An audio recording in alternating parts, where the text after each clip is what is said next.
Pagi kami kembali hadirkan Breaking News Kompas TV untuk lanjutan dari sidang kasus narkoba dengan terdakwa Teddy Minahasa yang akan kembali dihadirkan di Pengadilan Negeri Jakarta Barat.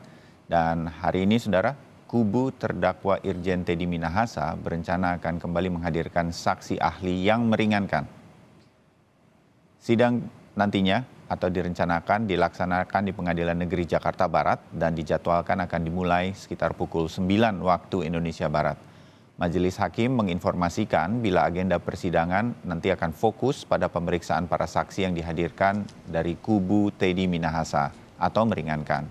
Rencananya hari ini kubu Teddy Minahasa akan menghadirkan saksi ahli psikolog forensik dan juga ahli kimia.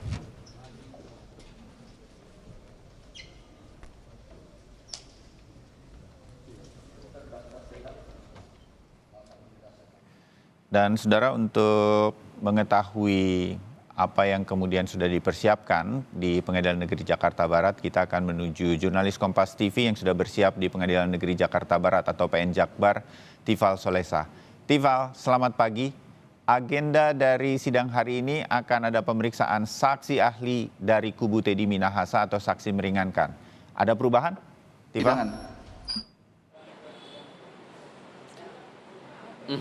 Awalnya kami terima kabar bakal ada 2 ahli yang dihadirkan oleh tim penasihat hukum terdakwa Teddy Minahasa Putra untuk sidang lanjutan kasus penggelapan narkotika jenis sabu pada hari ini di Pengadilan Negeri Jakarta Barat.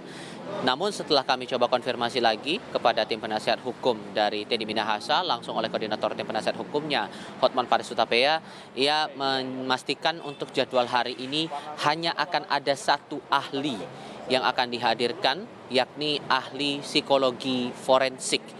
Dan nanti setelah pemeriksaan terhadap ahli akan dilanjutkan dengan pemeriksaan Teddy Minahasa sebagai terdakwa.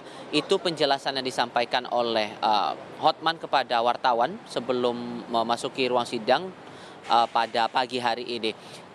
Yang kami coba ulik lagi sebetulnya apa yang hendak diupayakan oleh tim penasihat hukum dengan membawa ahli psikologi forensik ini. Ini masih berkaitan dengan sejumlah keterangan ahli yang dihadirkan oleh tim penasihat hukum terdakwa dalam sidang hari Senin lalu di tanggal 13 Maret 2023. Saat itu tim terdakwa membawa 1 ahli digital forensik dan 2 ahli hukum pidana. Pada hakikatnya dalam keterangan yang disampaikan oleh ketiga ahli tersebut, terlebih spesifiknya lagi berhubungan dengan rekaman ataupun juga percakapan via WhatsApp antara terdakwa Teddy Minahasa dan terdakwa Dodi Prawiranegara untuk kasus yang sama ini dianggap tidak sah. Saat itu dalam persidangan Ruby Alamsyah selaku ahli digital forensik menyampaikan dijadikannya tangkapan layar percakapan via WhatsApp sebagai bukti dalam kasus ini. Menurutnya ini melanggar aturan atau melanggar SOP dalam proses penyidikan kasus pidana, terlebih melanggar Undang-Undang Informasi dan Transaksi Elektronik. Itu pun juga ditegaskan lagi atau diteguhkan lagi pernyataannya oleh 2 ahli hukum pidana, yakni Jamin Ginting dan Elwin, yang sudah sempat dinyatakan waktu itu dalam proses sidang.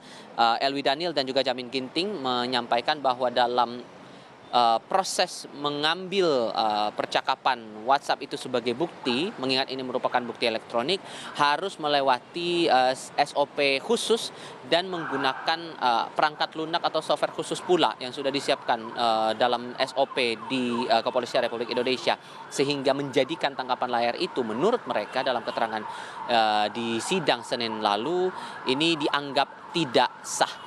Hal lainnya juga yang bakal diteguhkan di sini bahwa posisi dari terdakwa Teddy Minahasa ini tidak sepatutnya atau tidak tepat dijerat dengan dakwaan atau pasal-pasal yang sudah didakwakan oleh jaksa penuntut umum dalam pembacaan surat dakwaan di awal rangkaian sidang terhadap Teddy Minahasa ini. Sehingga ini diharapkan bisa meringankan dari posisi Teddy untuk kasus perdagangan ataupun juga jual beli narkoba yang dijerat dengan 2 pasal dalam Undang-Undang Narkotika ditambah dengan pasal pengait pasal 55 ayat 1 ke 1 Kitab Undang-Undang Hukum Pidana. Sementara demikian, Bayu.